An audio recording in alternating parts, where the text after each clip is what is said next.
edad. Bakit sa Amerika, 35 years old na presidente? Ang senator, 30. Hindi daw siya nag-agree.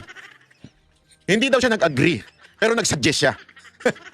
Ibalik natin, doon sa sinishare nating pumatay. Halimbawa, may kaibigan ka sinabi mo, pre, napatay ko yung jowa ko kasi makati masyado ng lalalaki. Ah, ganun ba? Hindi siya pumatay, ah. Pero nag-suggest siya. Sabi niya, ganito na lang gawin mo. Itapon mo sa bangin para hindi ka matrace. So parang ganun sinasabi ni Soto. Hindi naman ako hindi pa ako ma-agree. Pero nag-suggest lang ako. Di ba?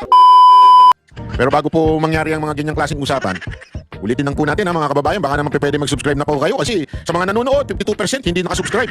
Pero alam nyo nakita ko yung statistics medyo umaangat na po ito. Marami na po ang nanonood na nakasubscribe. Pero kung maaari pa, yung iba pa, yung remaining na nanonood, baka naman pwede tayo mag-subscribe. Okay. Ito na nga.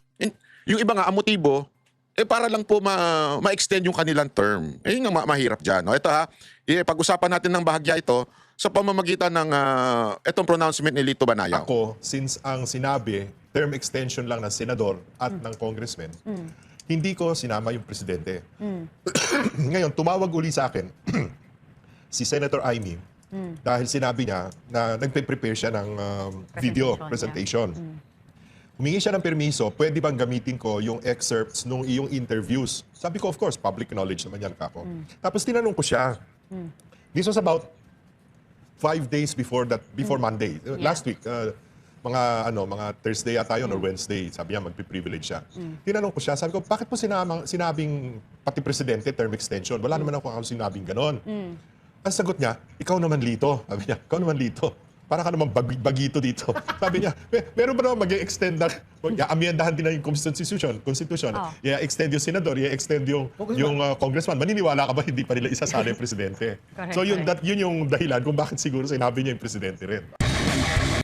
Nagigets ninyo? Yun ay, syempre, para pumayag yung mga congressman, yun ang sinasabing propaganda. Kasi ang tanong dito, kanino nang galing yan? Don't tell me nang galing lang yan kay Romualdez. Don't tell me nang galing lang yan sa Speaker of the House. That's impossible. Always remember this, kasaysayan ng bansang Pilipinas, hindi independent ang Kamara. Ang mga congressman, nakadepende lang talaga yan sa executive. Hindi gagalaw ang Speaker of the House. Even if they keep on saying we are an independent branch of the government, that's, sorry sa term, pero that's bullshit. Bullshit talaga yan. Hindi totoo yan. Talagang ang Speaker of the House, pinipili ng presidente, kung sino ang basbasan niya, kahit last minute, pag sinabi niyang palitan na yan. Bakit? Hawak kasi ng pondo ng executive, ng presidente, ang pondo sa mga distrito.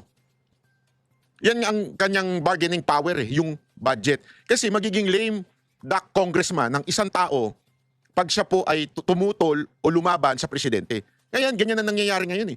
Sunod-sunuran ng mga congressman. Pag hindi nabigyan ng budget, wala. Kaya nga tinan mo, ang dami ngayon na alam naman nila yung tama, pero they have to vote for the impeachment of VP Sara Duterte. Ang dami dyan. Mga dating kaalyado, mga tinaas na kamay ni Vice President Sara Duterte. Ang dami dyan. Bakit?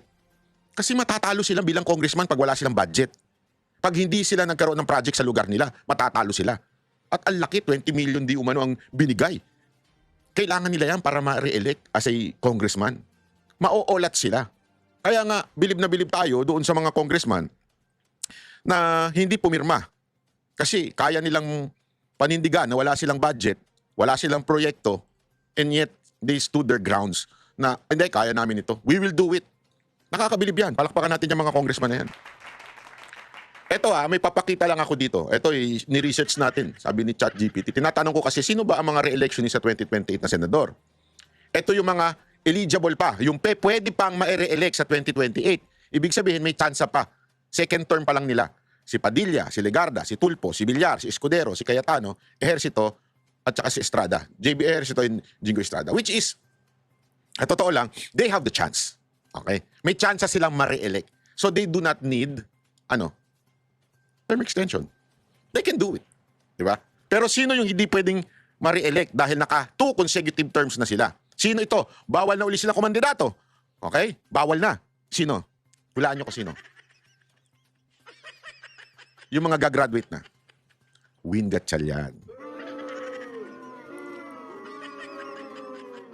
Mig Subiri. at si Ontiveros. May isa sa majority, si Villanueva, pero alam naman natin, ayaw din naman niya kasi. Kaya nga nila binulgar di ba? Yung CONAS Kasi nga ayaw talaga nila na mababago ang konstitusyon. So anong punto natin dito mga kababayan, mga people in the house? You know what? Dito mo makikita talaga yung pagiging sakim sa kapangyarihan ng mga congressman at saka ng ilang mga mambabatas sa Senado. At lalong-lalo na yung presidente. Sabi nga, matik na yan. Pag binago mo, siguradong kasama ang presidente. Ayaw pa talagang bumaba. Hindi, alam mo, Mr. President, bumaba ka na kasi yung negative 10 mo, putya, kakapalan na lang talaga ng mukha. Hindi, kakapalan na lang talaga ng mukha yun. Dapat nga ngayon pa lang nagre-resign ka na Hindi Siguro kung sa ibang bansa yan, lalo na pag sa Japan. Speaking of sa Japan, bago tayo punta sa Japan. Speaking sa Japan, nandyan daw yung mga buhaya. Nasa Japan daw sila ngayon. Alam mo, tinignan ko yung mga picture yung picture na naandun.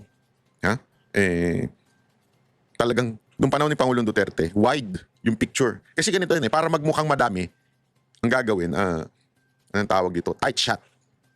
Diba? Ayaw nila ipakita yung wide kasi yung mga nasa gilid, wala ng tao. Kaya tight na tight shot. Yung mga naglalabas ang picture, video sa visit ng mga bangag dyan sa tight shot. Pero nung kay Pangulong Duterte, puro white. Ayun, we are witness to that. Actually, kahit nung nakakulong si Pangulong Duterte, nung nagmarcha, nayanig ang Shibuya I was there. Nayanig ang Shibuya, hindi nila akalain na ganun kadami. Kaya nung mga susunod, medyo strict, sobrang strict na Kasi ang dami talaga pag Duterte supporter. Pero alam mo, meron nagbalita sa akin Hindi ko na lang sasabihin kung sino. May nagbalita sa akin, kasi yung mga performer daw dyan, na kinuha, mga Duterte supporter, syempre sila, trabaho lang. May isang opisyal daw, na pagpunta dun sa isang event, as in, bangingi daw. Bangingi. Alam niyo yung bangingi? Yung dilat na dilat. Eto, bagito daw itong opisyal na to. Kaya lang naman nahalal to dahil sa pangalan niya, sa apelido niya. Bangingi. Tapos, todo bantay daw yung embahada dyan, yung sa ating binabantayan na wag magpipicture, wag pipicturan. Pero sabog na sabog daw. Yung opisyal na yun. Hindi, totoo ba to? Yung embassy dyan sa Tokyo, Japan. Totoo ba ito? Ito nagkwento sa akin kasi ang dami nag-leak Pinagbabawalan nga daw sila magpicture. Gusto nila magpicture, patago. Pero nakatingin daw yung mga security, pati yung embassy, talagang pinagbabawalan sila mayat maya. Pero nung nagpa-party, talagang di ko alam kung anong ginamit, party drugs ba o ano. Grabe daw. Ewan ko yun ang kwento sa akin nung isa sa mga nandun. Alam mo naman, marami tayong friendship din sa Japan Pero alam mo, sa totoo lang eto, kwento lang din naman sa akin bali-balita ko, yung mga umattend daw sa event, meron daw budget. Baka may tigi-isang lapad yun, di natin alam. Kasi wala naman talagang mga mga loyalista dyan. Siguro kung meron, 3, 5. Ganun. Ang landslide dyan ng mga Duterte sa Japan. Di ba? Sabihin nyo, mga taga-Japan. Pero meron daw mga umattend ilan. Kasi ni-require yung iba ni-require, yung iba binigyan ng lapad. Ganun. Syempre, habira, lapad din to. Pero ang sabi sa kanila, para lang kasi absent kayo di ba? Syempre, para makompensate naman yung absent nyo, ito na lang, yun. Iba-iba naman kasi yung pasok ng iba dyan. Marami nga dyan, panggabi. Kaya okay, sige, atin na lang kami. Sayang din yun, isang lapad din yun. Mahirap pa naman na ngayon sa buhay. Di totoo napakahirap, malaking bagay na po dyan, isang lapad. Yun na nga po. Kaya, alam mo mga kababayan, ang tindi talaga ng ginagawa nilang propaganda. Speaking of Japan, napunta tayo sa Japan Diba? Kung sa Japan yan, yung ganyang klaseng trust rating, yung net satisfaction rating na negative 10, malamang nag-resign na Malamang nag-resign na. Pero sa atin, gusto pa ng term extension. Anak ka ng weteng, kapal na mukha Alam mo, malupit talaga Anyway, eto pa, pag-usapan pa natin ito kasi meron pang, gusto ko lang i-emphasize dito, hindi natin na-play ito yung kay Soto Personal and collective. Ito. Kasi dito siya na-booking si Soto. Booking siya dito Tanggi-tanggi pa siya.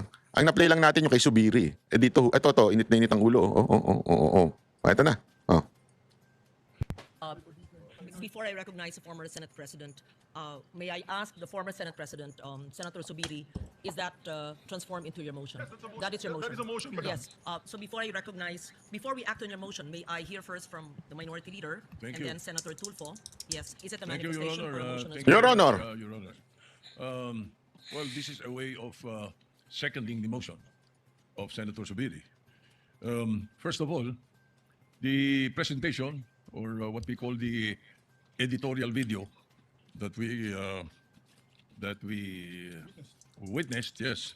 I would like to take exception of my being mentioned there.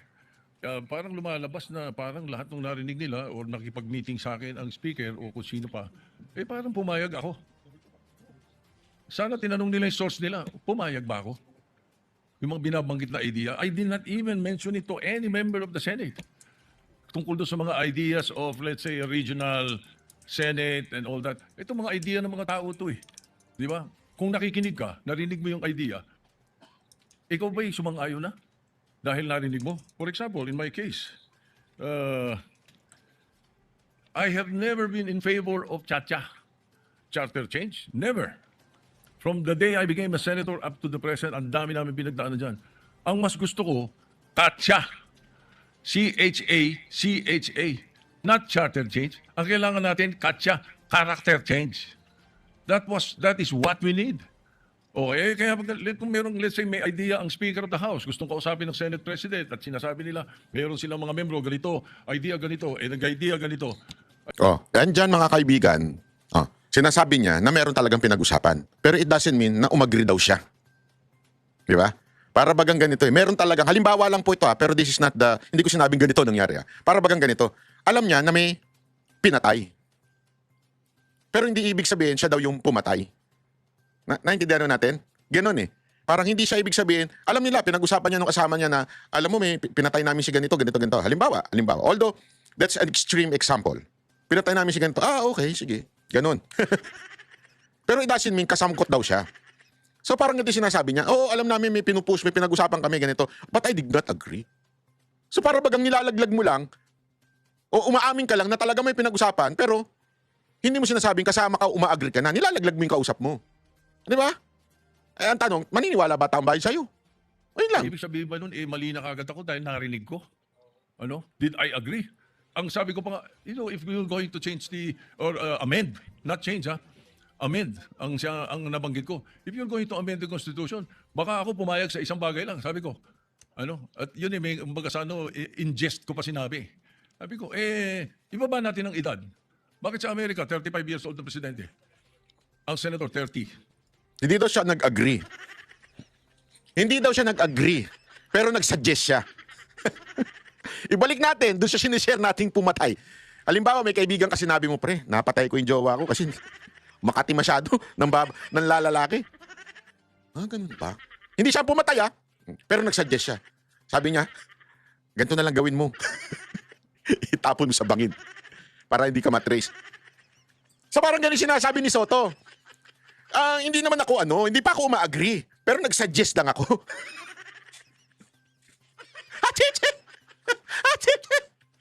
Di ba?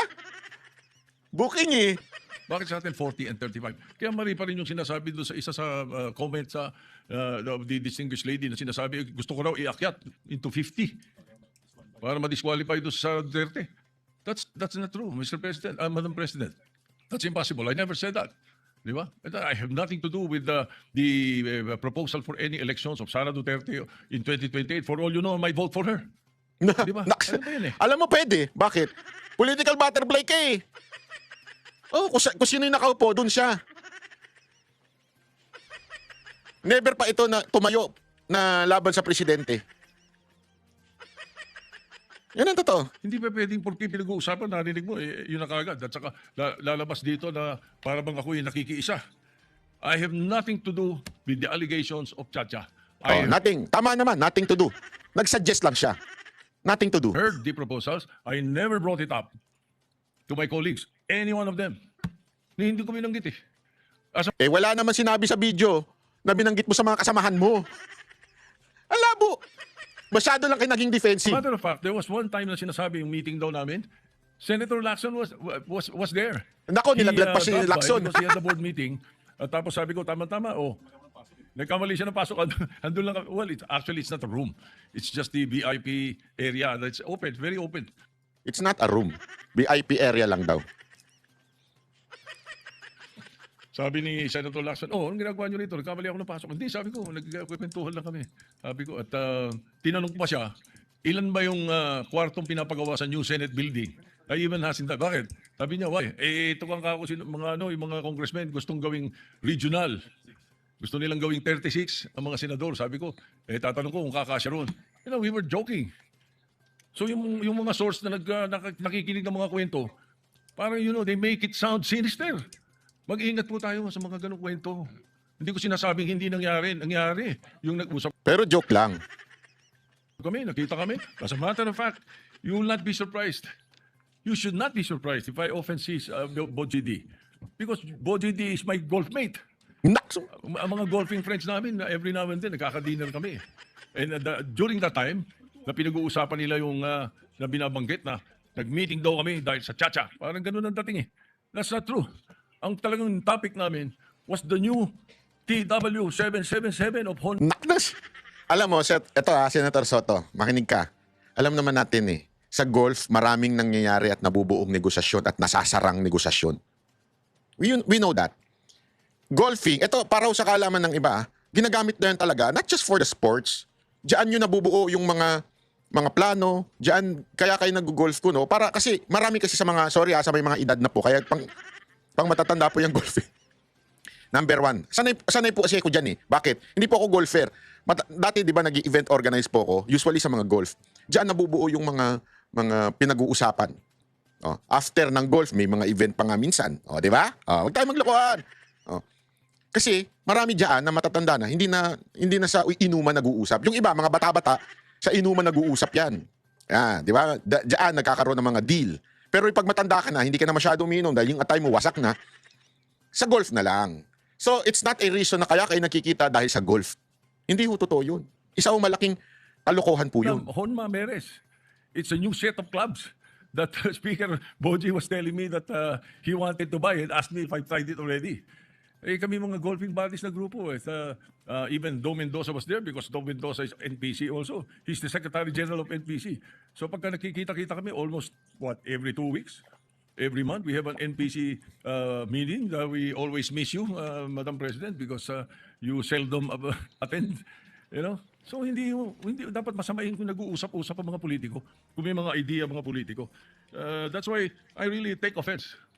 I take exceptions to what was presented. Parang I don't care about what the other mentioned or the other things that were mentioned. But as far as the issue of my involvement in Chacha is concerned, I vehemently deny. Definitely, I have nothing to do with that. And I second the motion of Senator Subiri that the editorial video should be stricken off the record because it appears na parang mayroon tayong sinister na plano na kasama kami.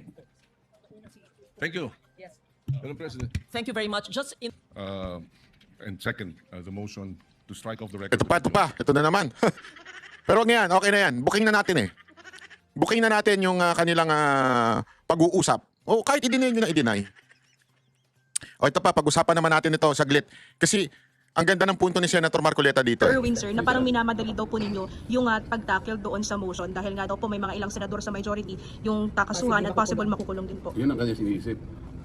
Yun ang iniisip niya. Kaya ba ayaw niya rin madaliin namin? Dahil gusto niyang may makulong. Ganun ba? Because that argument can cut both ways. Yun. Ganda ng punto dito. Tungtuwa ba siya na mayroong makulong sa amin na hindi namin magamit yun? Kung talaga nagmamalasakit ka at we are colleagues here in one institution, dapat hindi siya magsasabi ng gano'n. Di ba? Pero ganun po bang intention, sir? Para po sa possible na makulong or wala dito? Ang sinasabi ko kanina pa, hindi dahil lamang doon. Ang sinasabi ko, maski ang COMELEC, pinayagan na nga na bumoto. Ito ay makabagong panahon na natin. Let us take advantage of modern technology. Communication, information technology. Pwede naman Para sa ganun, lahat makapag-participate. You know that Congress is a deliberative body. It's a parliamentary institution. So lahat dapat magampanan ng tungkulin.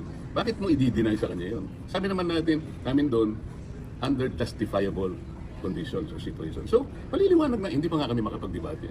Kaya talagang gigil na sila So na. pwede lumabas po sana yun sa debate, sir? Sana nga, ganun lang. Kung hindi naman sila magbibigay ng pagkakataon na pag-usapan namin, naku, kamumusong ko pa lang, talagang akala mo yun. Parang meron silang piniprevent na may sila pala yung, ang iisipan pa lang nila, ganun eh. Ano na kami iniisip na ganun? Pero sir, kung sakaling justifiable reason ko ba para sa virtual attendance sa sesyon? Tsaka na natin pag-usapan yun kung mag-a-apply nga doon sa debate namin. Pag-uusapan pa namin yung motion eh. Pero sen, originally po ba nakaschedule na pag-usapan po yan today? Ma'am, alam mo yun, May 11 pa kung natatanda yun. Yung mga marami sa inyo nandun. May 11 sa nangyari. Isip-isipin mo, May 11 yun ha. Yung minority, sapagkat nakuha namin ng majority, nandun sila lahat sa lounge namin. So ako naman, kinukumusta ko naman sila. Saan napunta itong mga kasama ko? Nakita ko. Nagbiro pa nga ako eh. Mga posing, mukha kayong malagihil lahat. Ba't ang popular ng... Alam mo, maganda yung punto niya dito eh. Nung sinabi niya na, yung sinabi ng isang senador na bakit gusto nyo, dahil ba may makukulong na sa inyo. Alam mo, isang punto dito, sa tingin ko, alam kaya nila yung plano? Hindi, ito tanong lang naman po. Alam kaya nila yung plano na ipakulong ho itong mga senador? Kaya nila pinipigilan yung motion ni Senator Marcoleta na dapat pwedeng bumoto via Zoom? Akin, ganito lang naman eh. Alam mo, dahil nawe-weaponize po ang ombudsman ngayon, at maaaring ma-weaponize din pagkatapos ni Marcos, at maaaring ma-weaponize din pagkatapos ni VP Sara Duterte, dapat talagang hayaan na makaboto pa rin ang mga senador even if they are in jail. Kasi remember, we need to protect our senators for them to be independent. Whether we like it or not, we have to. Even if ang maupo na si VP Sara Duterte. Kasi we do not know. Again, people change. Hindi ko sinasabi si VP Sara Duterte magbabago, ha? Pero people can change. But if there is a law protecting them, it will not change. Yeah, you understand what I mean? Kahit sino pa maupo, if we have protection against the senators, medyo matatakot yan. Yan nga yung kaya nga, di ba, merong immunity yung mga senators 6 years lang. Pag yung mga, kasi ang mangyayari, mabibisi lang po yan, maya't maya kakasuhan. Ito na lang, isipin nyo na lang ito ha. Yung libel ngayon, masyadong weaponize. Weaponize na po ang libel. Lahat na magsalita, whether wala namang problema, wala namang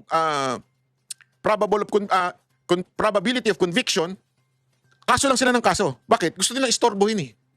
Gusto nilang mapagastos yung mga nakikriticize sa kanila. Gusto nilang istorbohin para hintigilan sila at magkaroon ng takot ang mga tao na mag-criticize. Di ba? Isipin nyo, yaan gamitin sa mga senador. Halimbawa, walang immunity yung senator ng 6 years, di ba? Na kaso. Maya't maya kakasuhan yan. Lahat na lang ng tao kakasuhan sila.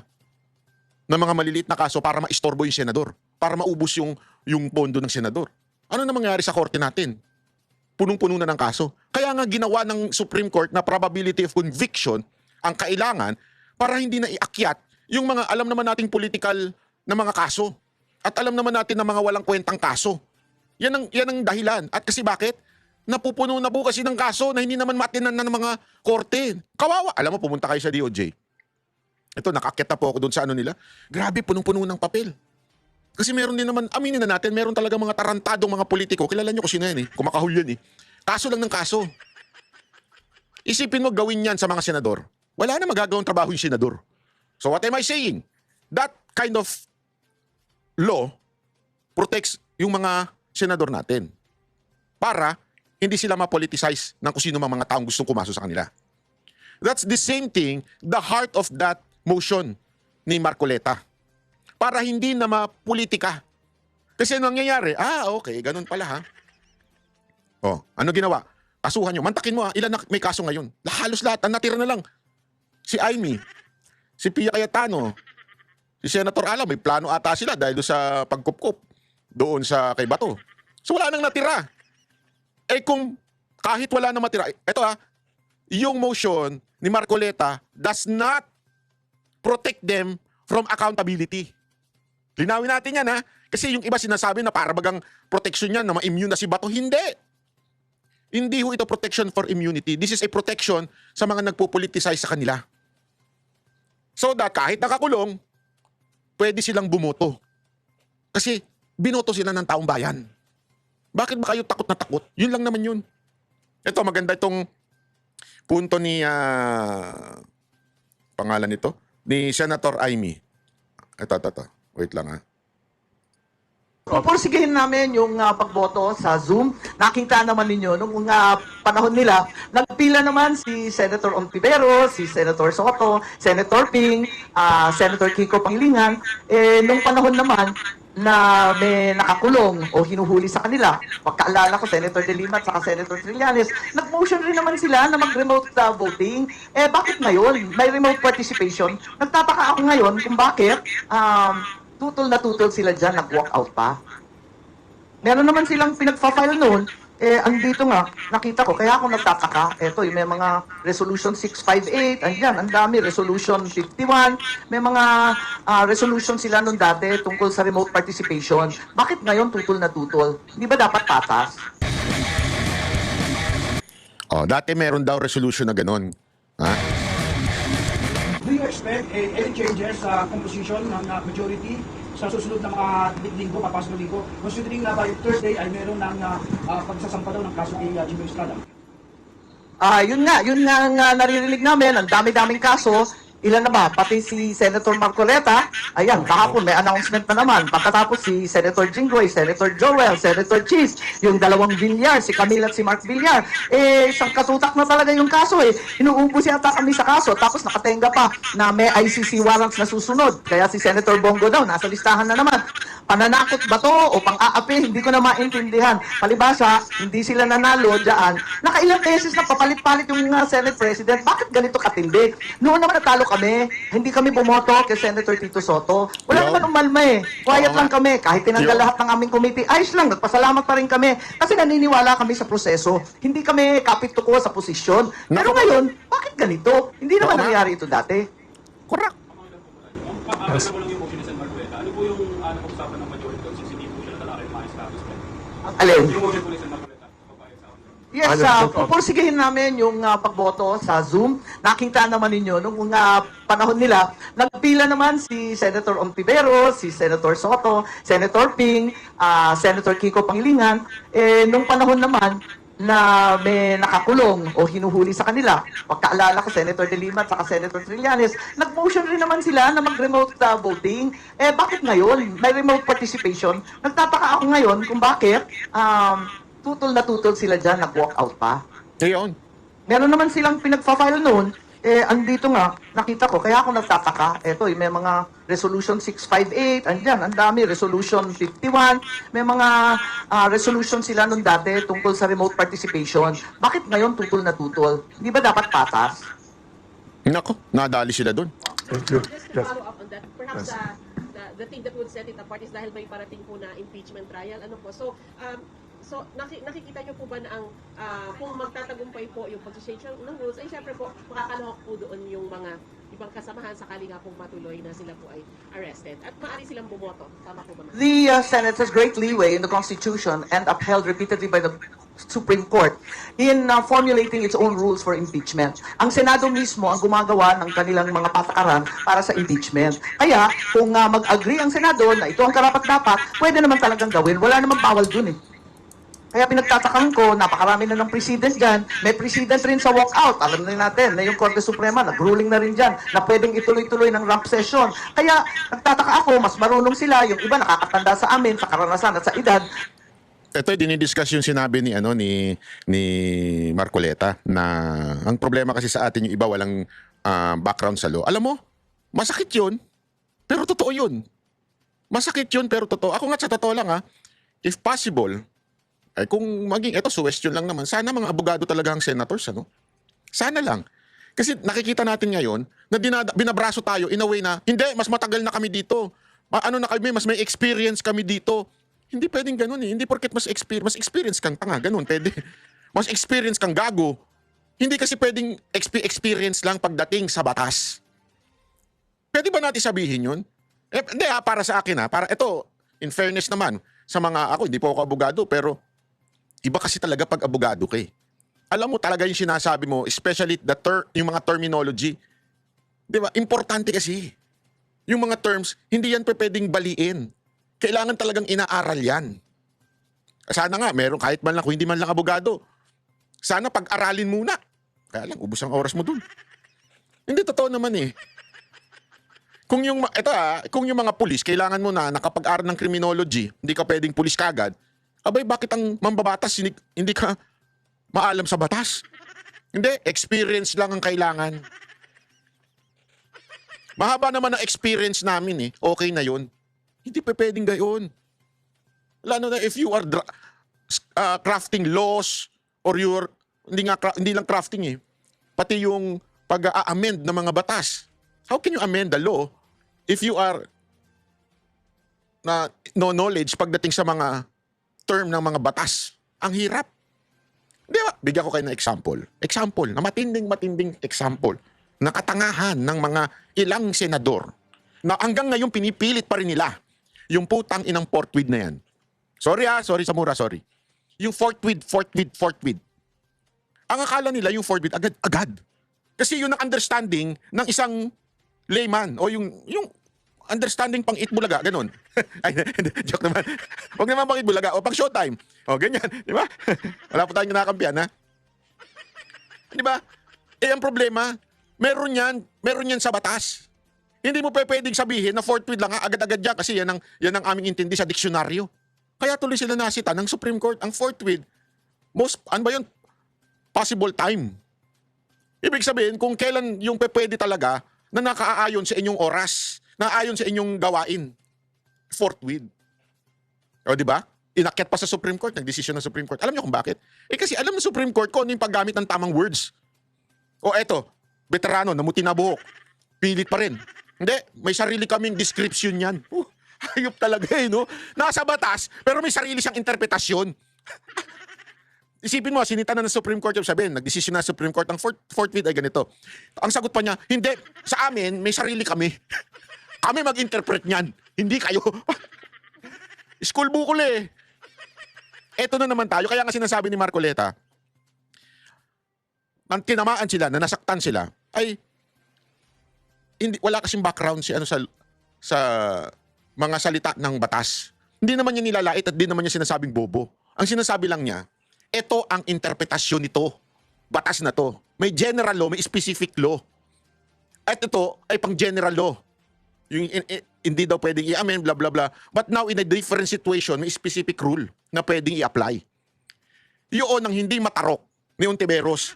Dahil puro drama, puro nagtuturo lang, puro ikaw lang, turo ka lang ng mga adviser mong abogado.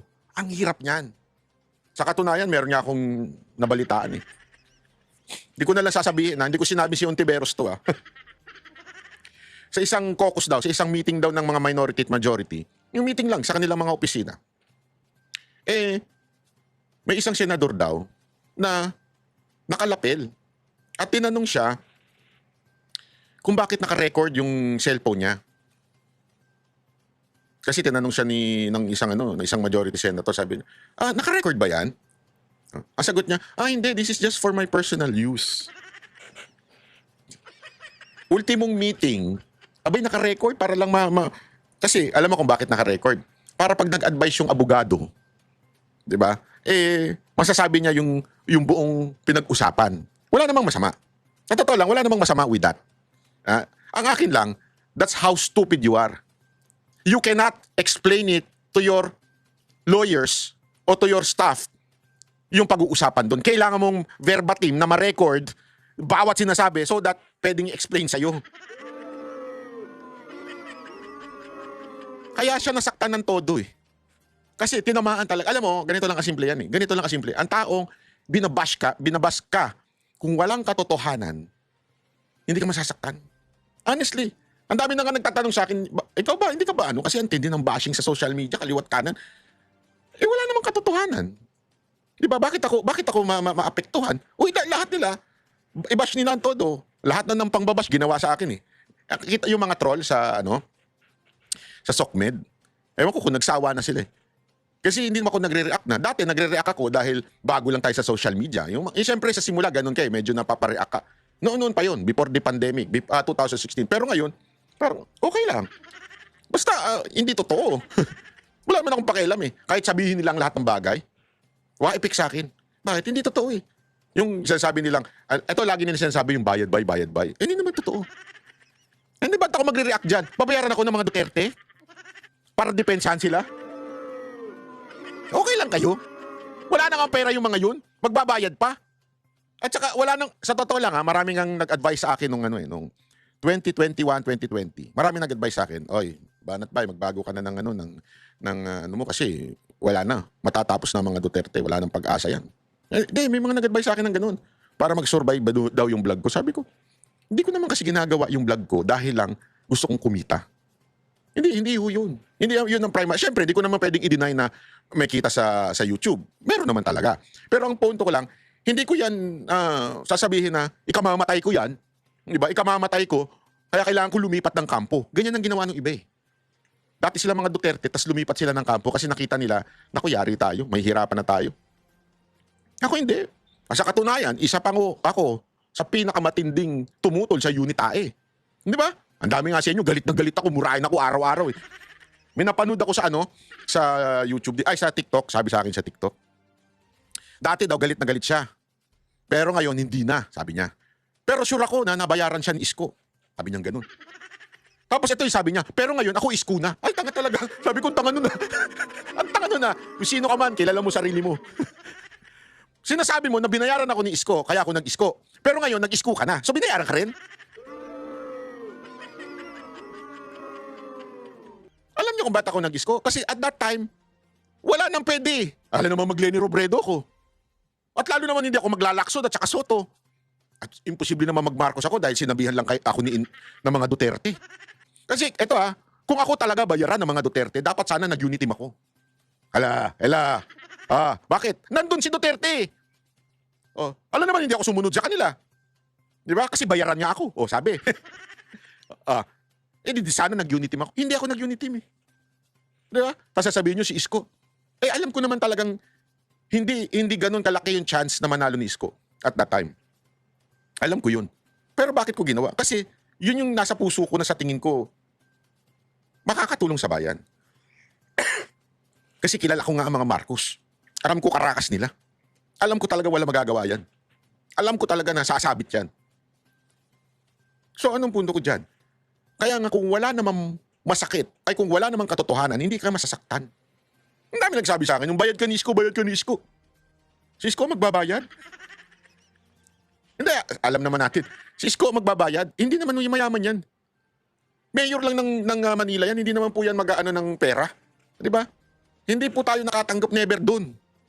Sabi nga nila, bakit yung mga iba daw na vlogger na nag-aano ng kay... Ewan ko, sa kanila. Basta ako, hindi ako nakatanggap kay Isko, ever. Naniniwala kasi ako dun sa pinaglalaban ng tao. Kasi ako, alam mo, ako at saka yung mga kasamahan kong banateros, pag talaga pinaniwalaan namin ng isang tao, paniniwalaan namin ng todo. Todo. Wala akong bayad dyan. Kaya kami naka-Duterte ngayon. Kasi naniniwala talaga kami sa brand of leadership ng mga Duterte. Kilala namin ang buong pamilya. We're not saying we're close. I'm not saying we're close. Pero pag nakakausap namin, matitimbang mo eh. They're not perfect people. Hindi ko sila perfecto. Wala naman kasing perfectong tao. Walang perfectong opisyal ng gobyerno. Pero mararamdaman mo yung sincerity. Mararamdaman mo na, ito okay to. Pwede itong maging presidente. Ramdam mo yan eh. Maramdam mo yan, yung passion ng tao. At aramdam mo rin kung katulad ni Ontiveros. Hindi kayo, mga kababayan, hindi nyo ba nararamdaman yung mga kaibigan ninyong plastic at yung sincere ninyong kaibigan? Marami tayong kaibigan plastic eh. Yung ang bait-bait lang sa inyo pag may pera kayo, tapos sabay utang.